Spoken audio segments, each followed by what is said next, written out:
Okay, hello, good afternoon. Ang topic ko ngayon ay about denture, teeth, and shaving. So denture, alam naman natin kung ano yung denture, yung mga pustiso, di ba? So we have two types of denture, yung permanent at saka yung complete. Di ba yung complete, yung wala, yung lahat na tinanggal tapos ilalagay, wala ka ng ngipin, tapos yung ilalagay mo na lahat yung pustiso lang. So, yung ano naman, yung partial denture, yung like for example, yung sa harap, yung wala yung, katulad sa kanya daw, yung sa harap wala daw sa. So, yung iba nun, mayroon pa. So, pero yung partial denture, may 3 types yun. Yung, sorry, hindi ko na naisali dun sa ulit ko na nakita. May may 2 types, yung acrylic denture at saka yung flexible. So yung acrylic yun yung siya na are dentures that are made with a plastic type of materials. Yung may bakal, yun siyang yun yung may bakal, yun yung tawag na acrylic. Tapos yung flexible naman, yun yung plastic na parang wala lang kung ilalagay siya. So yun. Tapos, so how long denture teeth last? So yung iba, sabi ng doctor several years. So, yung iba naman sabi 5 years. So, pero syempre, it depends yun kung paano mo aalagaan yung denture teeth mo. Kung inalagaan mo masyado, syempre, tatagal yun ng matagal. Pero pag hindi, syempre, tapos lalo na pag kumakain ka ng yung mga heavy na, yung mga pangit-pangit, yung mga matitigas na kakainin mo, syempre, baka mabasa or pero mas maganda yung flexible, pero syempre may kamahalan din yun. So yun. So the reason for denture replacement, so alam niyo yun, yung reason niya nun yung everyday wear and tear dentures may come before lost, become lost or uncomfortable over time. So hindi niyo pwedeng yun siya yung. So, di ba yung iba, pag lagi mong tinatanggal, ano paggabi, kasi nga, di ba yung iba, tinatanggal mo yan yung paggabi. So, pag matagalan na, yun yung parang maluwang na siya. So, yun. So, tapos, boneless. So, denture may not be fit properly. Boneless. Ano sa boneless? Sorry. Paano ba ito pronounce? Boneless. Boneless.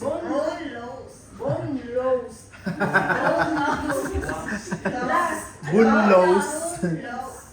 Basta kayo mauna na. Basta mauna na siya. So, dentures may not fit properly due to natural mouth shape that alterations. So, tapos deformation of dentures, lack of proper care can use dentures to destroy and change shape. So, yun yung, di ba, yung lagi mong inano tapos tatanggal to, di ba?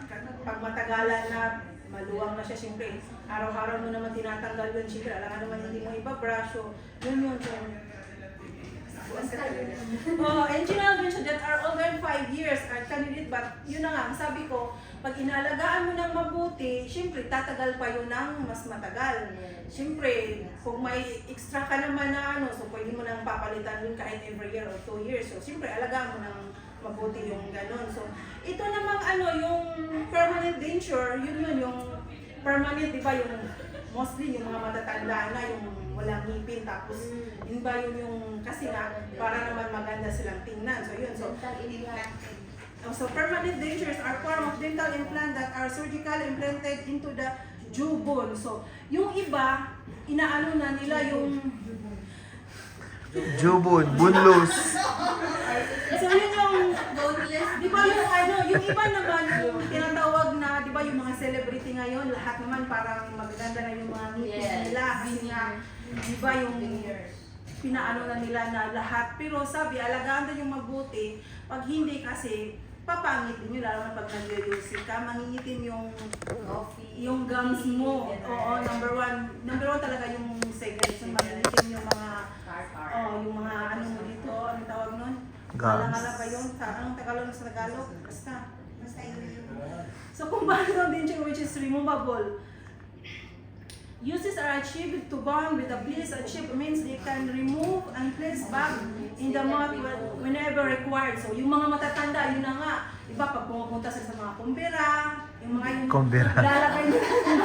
Ano ba Tagalog sa kumbera? Yung mga gala, oo, yun, yung, oo, di ba yung maglalagay sila, pero syempre sa loob ng bahay lang, kung nasa bahay lang sila, so hindi nila, so yun yung matatanggal, pero yung iba naman, yung talagang permanent na talaga din na hindi na siya matatanggal-tanggal, yung, ang tawag nung parang, nilagyan na siya ng, parang cement kumbaga, tama ba yun? Oo, yun. Adhesive. Yun na, alagaan mo siya, so, denture versus implant. So yun yung siyempre more affordable, more expensive. Siyempre kung mas maganda, lalo na yung parang puting-puti, level na lahat. So siyempre more on cost yon. So less comfortable, more comfortable din. So need replacement regularly, so last long time. Less comfortable. Yeah, can accelerate, can strengthen, ano ba ito na, sir? Jobon. Hey, Joe. Hey.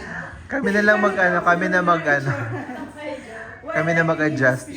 Insurance. So, are dentures good or bad? So, advantage of dentures in showing or nutrition, protection to remaining teeth, both to your self-esteem. So, better speech and chance na appearance. So, yun na nga pag wala tayong ngipin sa harap or lalo na yung pag sa harap, parang yung pagsalita natin parang hangin na parang ang hirap na pronounce. So, syempre, tapos pag slang, tapos pag kumain tayo, lalo na yung mga dito natin, kung walang ngipin, yung mga dito, so ang hirap magmuya ng mga matitigas na bagay. So, syempre, maganda talaga pag may pustiso tayo or dentures, yun. So, can you sleep with dentures?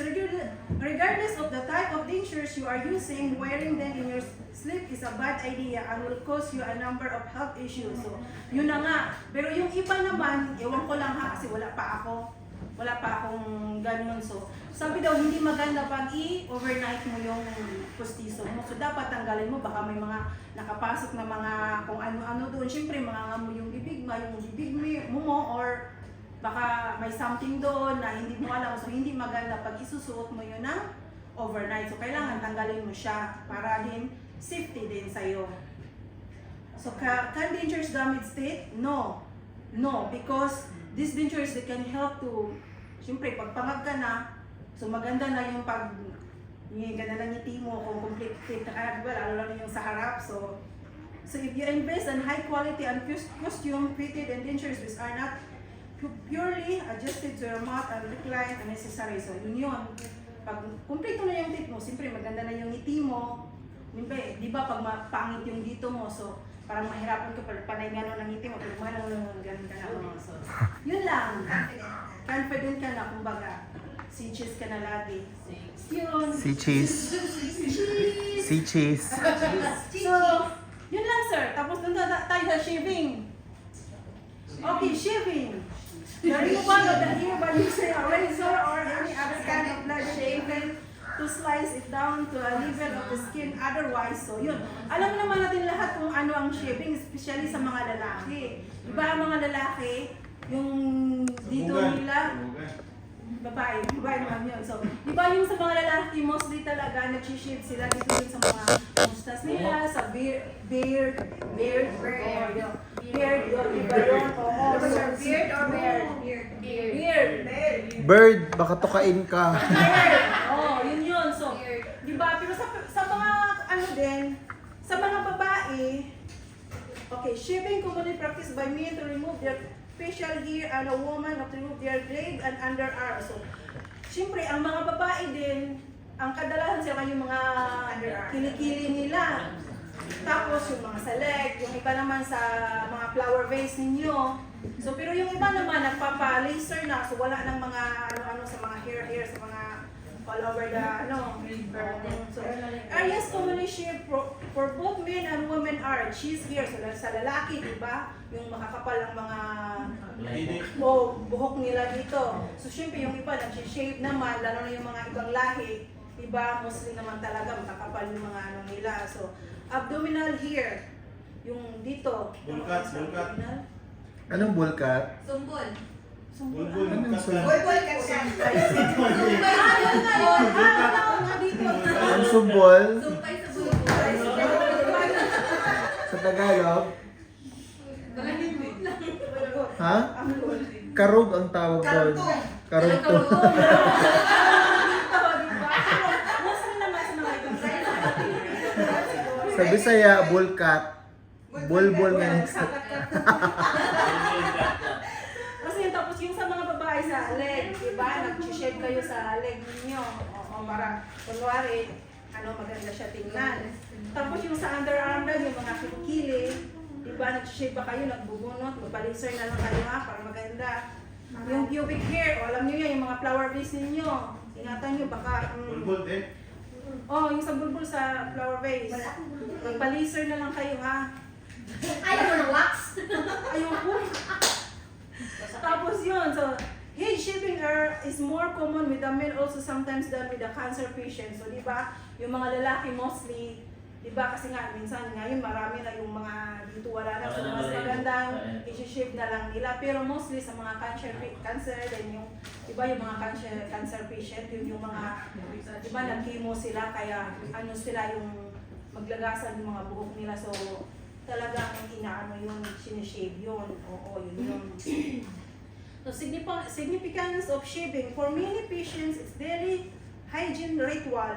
Eliminate the feeling, disbelief, and unclean. So di ba pag nasa hospital tayo, yung mga patient natin, mga lalaki o babae, syempre magtanong muna kayo o baka mag-request din sila na kailangan nilang magpa-shave ng kung saan. Sa lalaki ba, yung mga dito nila, yung mga mustache nila or yung mga beard nila, tapos yung mga babae naman yung sa leg or underarm or baka naman may anong tawag nun kasi nga di ba seni tayo yung may mga manganganak, baka di ba sinishave na yung mga flower base nila, baka anuhin kayo noon, so yun. So as a nursing assistant, male patient with the beards of mustache to keep them clean, female patients shaving their underarm and leg here. So, use of electric shave for the patient receiving anong pagbasa nito, sir? Anticoagulant. Anticoagulant therapy.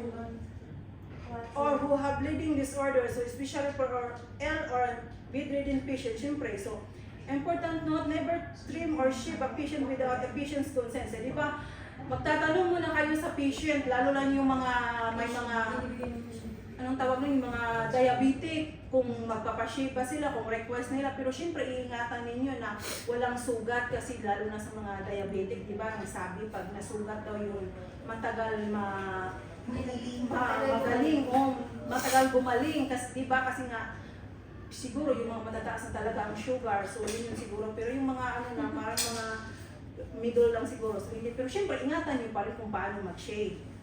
So ito na yun yung ginagamit sa mga pag-shave. So may dalawang klase na tayo na Okay. pero sa mobile naman. Okay. So may mga dalawang klase tayo ng pag-shave. Yung ito yung ginagamit sa lahat naman sa mga lalaki or babae, di ba? Pero pag nag-shave kayo niyan, ingatan niyo. So ito yung mga ginagamit, yung ito, disposable razor, tapos clean gloves, and then hindi ko dinalang towel, so ito na lang dinala kong then washcloths, wash basin. Yung basin, yung... Basin. Ano yung basin? Saan yung basin? Ito ba yun? Okay. Tapos yung shaving cream. Tapos after shave, syempre, pagkatapos mo mag-shave, maglagay ka ng lotion. Tapos ito naman yung electric razor. So dalawang klase yung electric razor. May yung isa yung pwede sa basa, yung isa naman Meron yung hindi. yung blade niya di tanggal. Oo. Yun yung mostly sa hospital. Yung okay. Basta yung dalawang yung pang electric, mayroong yun nga yung pang para sa basa, pero kasi syempre yung iba baka nilalagay ng shaving cream tapos iba gaganon. So yung iba naman hindi pwedeng yung ganito ang gamit mo na hindi pwede sa towel, skin of the beard condition. Syempre, lagyan ng conditioner yung dito, hand mirror, nasaan yung mirror kanina? Pero yung mirror, aftershave lotion, mustache care. Hindi, yung mustache care, mustache. At saka yung scissor.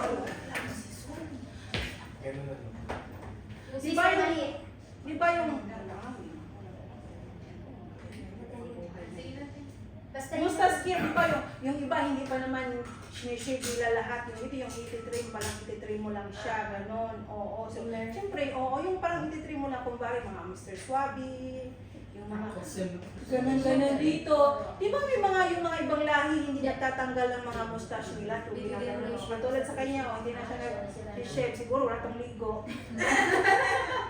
Yun lang. Oh, magkano na ako. Ay, meron pa pala, sorry. Sorry. Meron pa pala last. Things to consider in performing shaving. So, always assess the environment for safety. Ensure equipment is working properly. Wear gloves. Wear PPE and necessary depending on the patient situation. Ensure that the call light is easily accessible to patient at all times. Monitor patients who have decrease in sensory perception. Before shaving, review the patient medical history, medication, and laboratory values, such as platelets count and anticoagulation studies. So, yun lang. Tapos ano na ako, Wear PPE. Ano yung PPE? yung, di ba, you remember sa during the COVID, yung mga pipi, syempre yung may mga sakit, like for example, yung mga cancer na mga, ano na, baka so kailangan mo magsuot ng pipi kasi nga, di ba, baka, ano siya, sensible yung ano niya, so kailangan mo talagang o baka yung sakit niya ay nakakahawa. So syempre, kailangan mo magsuot ng ganun to save yourself. Oh, gano'n.